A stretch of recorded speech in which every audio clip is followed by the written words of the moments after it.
sur cette première partie, on va un petit peu essayer de balayer quels sont les cailloux ou alors les petits cailloux ou alors les gros rochers qu'on a dans la chaussure dans notre quotidien dans les centres sociaux. Et donc, pour commencer, on va demander à Béatrice, toi, un peu dans ton quotidien, quelles sont les difficultés les plus prégnantes? La question était hyper vaste. Donc, pour ne pas faire trop long, parce que c'est déjà le deuxième jour et il y a encore un jour et demi, j'ai choisi deux thématiques. La première, c'est la relation des centres sociaux aux institutions publiques.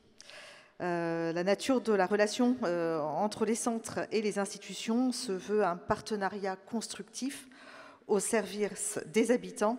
Et cette relation est, me semble-t-il, en train de changer.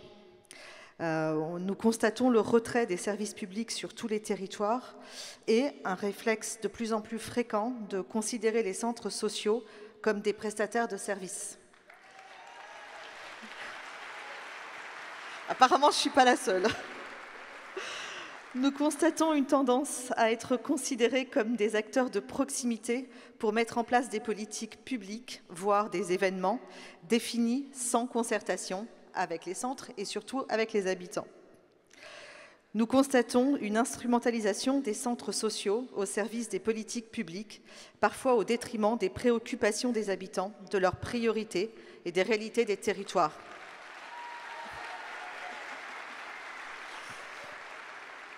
Ça fait écho.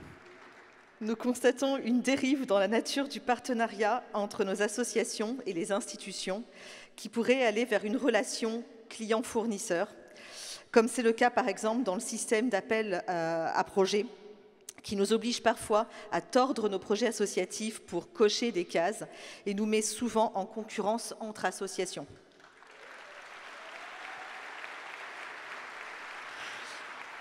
Poitiers est très très large, je crois. Merci Poitiers. Il n'y a pas que Poitiers, je pense. Non, c'est sûr. Vous êtes là, les autres? C'était juste pour vérifier. Merci Paris, alors. Pour répondre à ces préoccupations, garantir la liberté associative et faire vivre un partenariat de qualité au service des habitants, nous avons besoin d'engagements mutuels dont les termes et périmètres sont construits ensemble, par exemple dans des conventions pluriannuelles d'objectifs, fabriquées ensemble et si possible, pas uniquement entre deux, mais 3 ou 4 partenaires publics et nous. Le deuxième petit caillou, gros caillou, dont j'avais envie de parler, ce n'est pas un caillou, c'est plutôt une notion dont je trouve qu'on ne parle pas assez et qui pourtant est au cœur de nos préoccupations quotidiennes dans les centres et les espaces de vie sociale, c'est la relation qu'on a avec le temps. L'intervention des centres socioculturels basés sur l'éducation populaire s'inscrit sur un temps long, le temps de la vie, de la construction du lien social, de la réflexion collective, des projets communs. Les besoins, envies et préoccupations des habitants sont à la base de nos projets sociaux, renouvelés tous les 4 ans. Nos orientations en découlent, tout en s'ajustant au gré de l'évolution des conditions de vie que nous connaissons bien, les habitants participant au pilotage de nos structures. Cette temporalité est incompatible avec la recherche de solutions immédiates, souvent demandées à nos structures. La démocratie participative prend du temps et nous l'assumons. Mais nous constatons une pression de plus en plus forte pour raccourcir ces temps indispensables selon nous, pour que chacun s'approprie les sujets, se documente, se forme et formule un avis. Nous revendiquons aussi l'expérimentation comme un mode d'action apprenant et le droit à l'erreur en corollaire. Ça aussi, ça implique du temps. Pour répondre à cet impératif démocratique, nous avons besoin que nos méthodes d'intervention, telles que le développement du pouvoir d'agir ou le parcours de l'engagement, soient reconnues, valorisées et respectées par nos partenaires.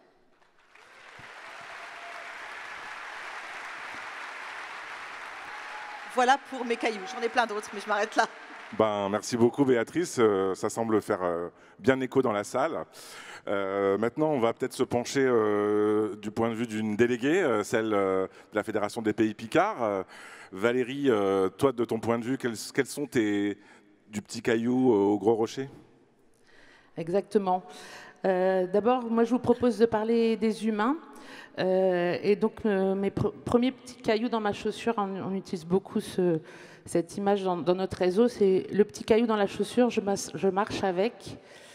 Mais le but du jeu, c'est de l'enlever parce que c'est quand même beaucoup plus confortable quand on n'a rien dans sa chaussure. Donc, mon premier caillou, autour des recrutements des nouveaux professionnels, ça devient très, très compliqué. La question de la formation, qui soit suffisante et adaptée sur de nombreux postes, direction, comptabilité, jeunesse, etc. Un deuxième ensemble d'éléments concernant la question des territoires et tout particulièrement la ruralité. Je viens de la Picardie, donc on sait un peu de quoi on parle. On a également là quelques pierres dans nos chaussures. Des graviers, quand on parle de ruralité au pluriel. On a 22% des centres sociaux du réseau qui sont à la campagne, à la montagne. Mais les recherches de financement sont de vraies problématiques. On est là parfois dans la ruralité sur du menhir. Ensuite, on a sur cette ruralité aussi de petites collectivités qui ont des moyens moindres, moins d'ingénierie. Et on compte beaucoup sur nous, les structures d'animation de la vie sociale, les centres sociaux et les espaces de vie sociale. On se cherche. On est sur le petit caillou blanc pour se retrouver dans la forêt encore parfois. Par rapport à autre point, par rapport à la pérennité des structures, là, on va peut-être sortir les rochers. On doit réfléchir à nos modèles socio-économiques et à ces trois piliers. Les richesses humaines, bénévoles et salariés, les finances, c'est un des éléments, mais c'est pas forcément, enfin, il n'est pas unique, mais aussi les partenariats et les territoires. Ça, c'est nécessaire pour évoluer et anticiper les évolutions. Le lien entre les collectivités et les centres sociaux doit toujours être travaillé au bon endroit.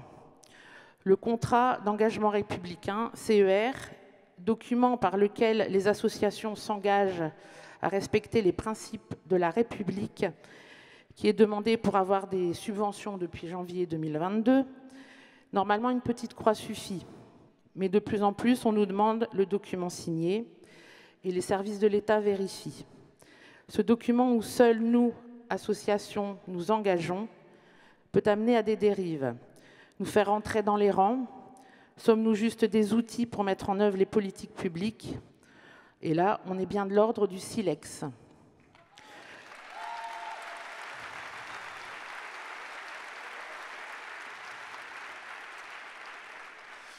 Et un dernier point autour du numérique.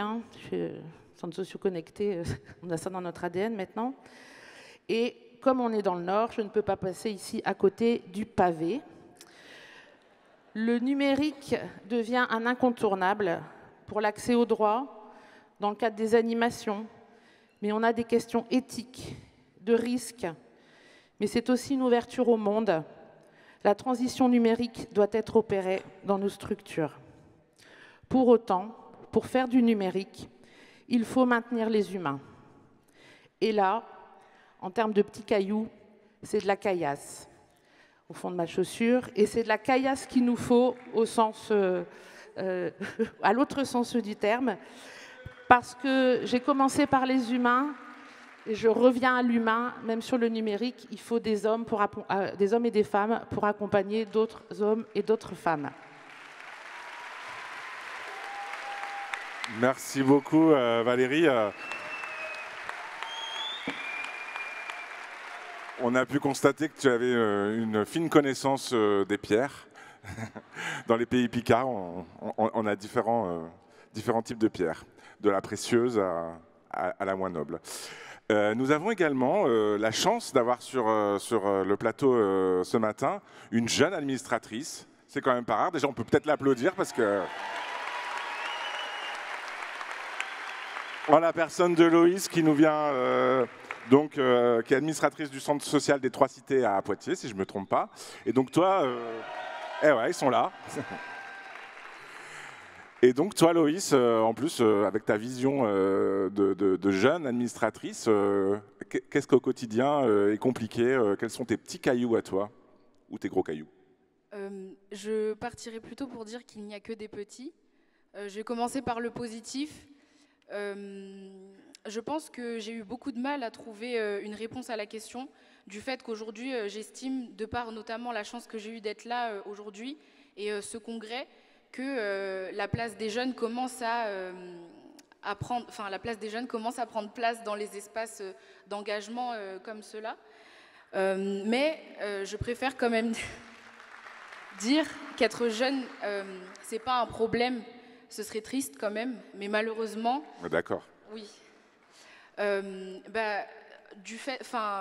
Au fur et à mesure de ma réflexion, je me suis rendu compte que l'engagement des jeunes était probablement un problème parfois.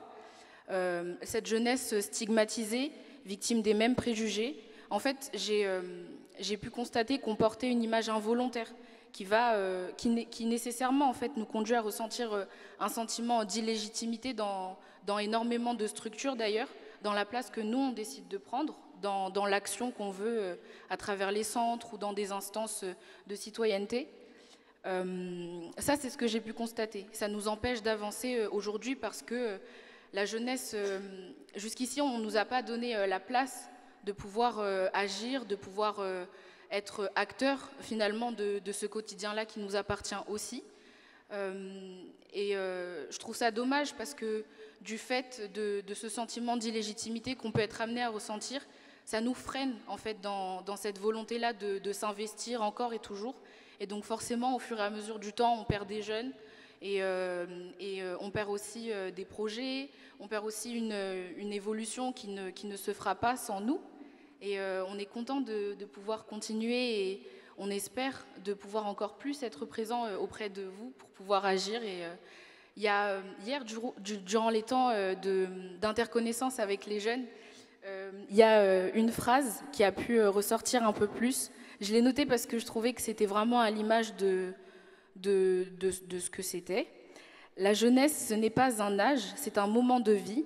Et donc, à juste titre, comme vous, on a aussi la possibilité d'être à vos côtés parce que ce n'est pas, on a moins d'expérience, mais on a aussi cette expérience de vie comme vous, certes différente, mais j'estime qu'on a quand même un petit peu de choses à apporter. Bravo.